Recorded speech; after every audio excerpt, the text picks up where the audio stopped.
जय हिंद साथियों, स्वागत है आपका वीएस एकेडमी के चैनल पर। आज हम बात करने आए फिजिकल ट्रेनिंग का। एक ऐसा पड़ाव आ चुका है। तीन पड़ाव हम देख चुके हैं। पहला पड़ाव हमने शुरू किया था बारिश में। बारिश के अंदर भी ह्यूमिडिटी होती है, पसीना अधिक निकलता है, लेकिन ठंडा मौसम होता है, बहुत ज्यादा मिनरल्स उसके अंदर नहीं निकलते। सेकंड चरण आया हमारा सर्दियों का। फिर अब थर्ड चरण आ गया, थर्ड पड़ाव आ गया है गर्मियों का। हमारे लिए बहुत चैलेंजिंग ट्रेनिंग बारिश में नहीं थी, बहुत चैलेंजिंग ट्रेनिंग सर्दियों में नहीं थी, लेकिन गर्मियों में बहुत चैलेंजिंग हमारी ट्रेनिंग होने वाली है, क्योंकि इसके अंदर बहुत ज्यादा इंपॉर्टेंट रोल होता है आपकी इलेक्ट्रोलाइट्स का। अब आपको बता दूं कि आप लोग इतने टाइम से ट्रेनिंग कर रहे हैं, बहुत ज्यादा आपने वीडियो देख ली होंगी, बहुत ज्यादा डाइट प्लान देख लिए होंगे। मैंने भी एक डाइट प्लान बताया था शुरुआत में। तो आपको प्रोटीन के विषय में पता पड़ चुका है, आपको कार्बोहाइड्रेट के विषय में पता पड़ चुका है, पूरा डाइट प्लान पड़ चुका है। लेकिन अब आप गर्मियों में ट्रेनिंग करने के लिए जा रहे हैं। अब गर्मियां आ चुकी है, आप इस दौरान क्या हो गया है कि आप ट्रेनिंग कर करके इतने परिपक्व, इतने मेच्योर्ड हो गए हैं कि आप ज्यादा मेहनत करने की कंडीशन में आ चुके हैं। अब ज्यादा मेहनत हम जब करेंगे गर्मियों के मौसम में, तो होगा क्या? ज्यादा मेहनत करने से हमारी बॉडी से निकलेगा पसीना, और पसीना जब निकलेगा तो पसीना के अंदर निकलेंगे इलेक्ट्रोलाइट्स। उसके अंदर मुख्य रूप से सोडियम, मैग्नीशियम और पोटेशियम। सोडियम साधारणतः नमक जो होता है वो हमारी बॉडी से निकलता है। सोडियम, मैग्नीशियम और पोटेशियम बॉडी के अंदर जब निकलते हैं पसीने के थ्रू, तो हमारी बॉडी का जो सीएनएस सिस्टम होता है, सेंट्रल नर्वस सिस्टम, वो लो हो जाता है, स्लो हो जाता है। तो सोडियम निकलने की वजह से हमारा सीएनएस सिस्टम लो हो जाता है, तो क्या होता है, हमारा रिएक्शन टाइम स्लो हो जाता है। अब रिएक्शन टाइम स्लो हो जाता है तो होता क्या है कि हम जो इसके अंदर तीन इवेंट करने वाले हैं। एक इवेंट है हमारी रनिंग की, 800 मीटर की। एक इवेंट है हमारी लॉन्ग जंप की, और एक इवेंट है शॉर्ट पुट की।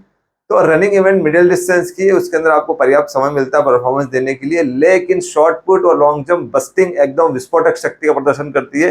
4 से 5 सेकंड के अंदर पूरी कंप्लीट इवेंट हो जाती है। हम लॉन्ग जंप का रनवे स्टार्ट करने से लेकर लैंडिंग तक देखेंगे तो 4 या 5 सेकंड में पूरी कर चुके होते हैं।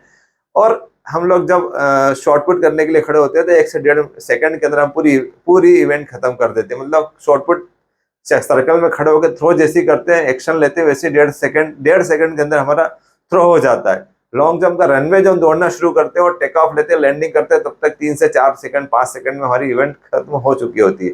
तो ये एकदम विस्फोटक शक्ति होती है, विस्फोटक परफॉर्मेंस हमको देना पड़ता है। और यदि हमारी बॉडी से इलेक्ट्रोलाइट्स कम हो गए तो हमारा परफॉर्मेंस इतना विस्फोटक नहीं बचेगा, और हम नर्वस होंगे कि हमारा गोला क्यों कम हो गया, हमारी लॉन्ग जंप क्यों ज्यादा नहीं जा रही है।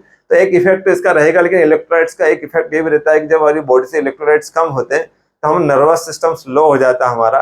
और हम लोग क्या करते हैं, हम रिकवरी ठीक से नहीं करते। रिकवरी कम होने की वजह से क्या होता है, जब नेक्स्ट डे हम जब ग्राउंड के ऊपर आते हैं परफॉर्मेंस देने के लिए, वर्कआउट करने के लिए, तो हमारा मन थोड़ा सा ऐसा रहता है, चिड़चिड़ापन रहता है, हमारी इच्छा नहीं होती हम करें क्या नहीं करें, तो वो एनर्जी नहीं रहती है। उसका कारण होता है बहुत ही साधारण सा एक बता रहा हूँ आपको मैं, एक साधारण सा सिंपल सा एक आपको फार्मूला बता रहा हूँ, जो आपकी बॉडी से इलेक्ट्रोलाइट्स कम नहीं होने देगा। उसकी पूर्ति यदि प्रॉपर रखेंगे तो आपको इस गर्मियों के मौसम में पसीने की वजह से जो पसीना अधिक निकलता है, टेम्परेचर बाहर का अधिक होता है, ट्रेनिंग करते करते हमारी बॉडी का टेम्परेचर भी बढ़ जाता है।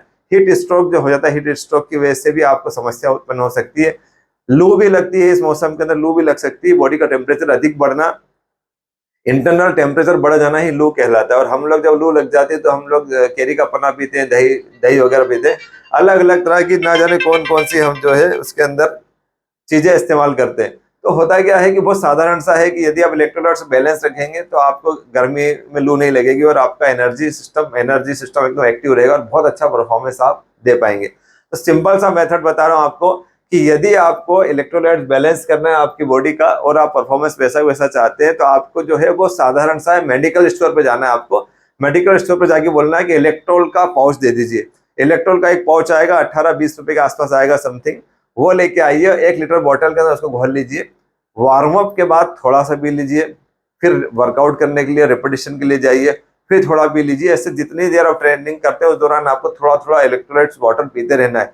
हमारी बॉडी के अंदर बहुत ज्यादा पानी की आवश्यकता होती है। वाटर इंटेक गर्मियों में अधिक करना पड़ता है। उसके बारे में, वाटर इंटेक के बारे में बताऊंगा, लेकिन अभी आपको बता रहा हूँ मैं आपको इलेक्ट्रोलाइट्स वाटर की, जिसके अंदर सोडियम, मैग्नीशियम, पोटेशियम वगैरह रहता है, वो आपको लेना है। तो उसके लिए आपको इलेक्ट्रॉल का पाउच लेके आना मेडिकल स्टोर से, और 1 लीटर बॉटल के अंदर घोल के उसको ट्रेनिंग के दौरान पीना है।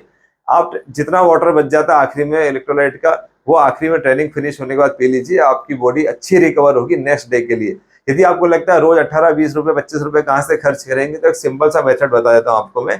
आप बाजार जाइए, बाजार में एक नींबू लेके आइए। एक नींबू 2 चम्मच शक्कर जो टीस्पून होता है, 2 चम्मच टीस्पून लेके आइए। और उसके बाद जो है आप 2 चुटकी उसमें नमक डाल दीजिए।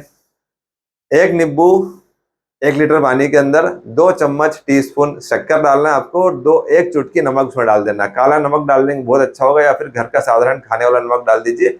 ये आपका इलेक्ट्रोलाइट्स वाटर रेडी हो गया। आप इसको ट्रेनिंग के दौरान थोड़ा थोड़ा पीते रहिए और इसका आप इस्तेमाल कीजिए। आपको बॉडी के इलेक्ट्रोलाइट्स कम नहीं होगा, आपकी रिकवरी अच्छी होगी। आप देखेंगे इलेक्ट्रोलाइट्स की कमी से आपका ये सपोर्ट करता है, आपको सपोर्ट्स नर्वस सिस्टम, आपके नर्वस सिस्टम को एक्टिव रखेगा। आप वर्कआउट करने के लिए जब जाएंगे तो आपको बहुत ज्यादा अच्छा लगेगा कि हमारा नर्वस सिस्टम बोलेगा अच्छा करना है वर्कआउट, और कर सकते हैं। दूसरा है जो है आपका कीप यूर हाइड्रेट, आपको हाइड्रेट रखेगा, डिहाइड्रेट नहीं होने देगा। आपको जो डिहाइड्रेशन की वजह से आपको दस्त भी लग जाती है और आपको कई तरह की समस्या हो सकती है, आप बीमार हो सकते हैं, आपकी मसल्स फटीग कंडीशन हो जा सकती है। तो आपको डिहाइड्रेट नहीं होने देगा। आपको सपोर्ट मसल्स कॉन्ट्रैक्शन, मतलब मसल्स जो कॉन्ट्रैक्शन होता है, मतलब मसल का सिकुड़ना और खुलना होता है, उसको बहुत अच्छा सपोर्ट करेगा। साथ ही आप देखेंगे आपको ये आपका पीएच कोई बैलेंस करके रखेगा। तो आपको क्या है, इलेक्ट्रोलाइट्स वाटर पीना है। आप यदि इतना महंगा नहीं ले सकते हैं, नींबू भी 10-12 रुपए गर्मियों के मौसम में आता है, यदि 10-12 रुपए का आप नींबू ही नहीं ले सकते हैं, तो आपको बहुत सिंपल सा मेथड बताता हूँ। आप जाइए बाजार में, हॉस्पिटल में जाइए, और हॉस्पिटल में जाकर बोलना, सरकारी अस्पताल में जाके बोलना है कि हमें ORS का पाउच चाहिए। ORS का पाउच आपने बचपन में सुना होगा। सरकारी अस्पताल में ORS के पाउच फ्री मिलते हैं। आप जाइए वहां पर जाकर, और 1 लीटर पानी के अंदर 1 पाउच डाल दीजिए। लेकिन ORS का सरकारी सप्लाई जो होता है उसके अंदर कोई टेस्ट नहीं होता है, तो टेस्ट बनाने के लिए आपको क्या करना पड़ेगा, आप वो सरकारी अस्पताल का नहीं पी पाएंगे, तो आप उसी के अंदर आप 2 चम्मच ग्लूकोज मिला लीजिए। सरकारी हॉस्पिटल का ORS के पाउच के अंदर 2 चम्मच ग्लूकोज मिला के 1 लीटर बॉटल में घोल लीजिए, और उसके बाद उसको थोड़ा थोड़ा करके पीते रहिए। अब होगा क्या कि ग्लूकोज आपका साथ में जाएगा, थोड़ा लैक्टेट जरूर जनरेट होगा बॉडी में, लैक्टिक एसिड थोड़ा बनेगा। लेकिन क्या है, ट्रेनिंग के दौरान यदि आप ग्लूकोज डाल के पियेंगे उसमें ORS के घोल में, तो कोई नुकसान नहीं होगा, आपको उल्टा फायदा ही मिलेगा। बस कंपटीशन वाले दिन, भर्ती वाले दिन आपको प्योर जो है इलेक्ट्रोल का पाउच ही पीना है। ये आपको मैंने बताया, इलेक्ट्रोलाइट्स यदि आप प्रॉपर लेंगे तो आप बहुत अच्छा परफॉर्मेंस देंगे।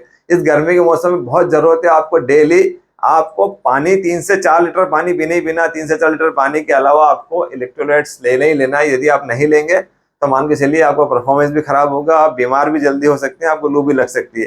तो ये एक बहुत महत्वपूर्ण तथ्य है, जो मुझे ऐसा लगा कि मैंने ग्राउंड पे कल ही एक ऐसा हादसा देखा, एक ऐसा कंडीशन मेरे सामने आई कि एक लड़का जो है दौड़ते दौड़ते बेहोश हो गया। तो उसका क्या वजह थी, जब मैंने पता किया तो मुझे पता पड़ा कि ये लड़का जो है बहुत ज्यादा मेहनत करता है। लगातार मेहनत करने की वजह से क्या हो गया, इसकी बॉडी का टेम्परेचर हाई हो गया, और जो है इलेक्ट्रोलाइट्स की कमी इसमें रही होगी, जिसकी वजह से इसको बेहोश हुआ, और उसके बाद उसको जो है बुखार आ गया, उसको 104-105 डिग्री बुखार हुआ। नॉर्मल है, अभी ठीक ठाक है, लेकिन ये अधिक ट्रेनिंग, अधिक पसीना बह जाने की वजह से होता है। इलेक्ट्रोलाइट्स बैलेंस बहुत जरूरी है। आपका जुनून बहुत जोश के साथ बहुत तेजी से मेहनत करना चाहता है, लेकिन यदि आपने सही तरीके से ट्रेनिंग नहीं की, गर्मी को नहीं समझा है, गर्मी का मौसम में आपको हीट स्ट्रोक बहुत खतरनाक हो सकता है। गर्मी में बहुत सावधानी से ट्रेनिंग करना है। और अधिक जानकारी के साथ मैं आपके सामने आता रहूंगा। ये वीडियो बनने बस मुझे लगा कि बनाना चाहिए, क्योंकि मैंने एक ऐसा कंडीशन ग्राउंड पर देखी, तो मैंने आपको इसके बारे में अवेयर किया है। यदि आपको लगता है कि मेरी जानकारी आपके काम आ सकती है और आपको अच्छी लगती है, तो मुझे कमेंट बॉक्स में लिखिए, ताकि मैं आने वाले समय के लिए और अच्छी अच्छी जानकारी आपको देता रहूं। मिलूंगा आपसे नेक्स्ट वीडियो में। जय हिंद, जय भारत।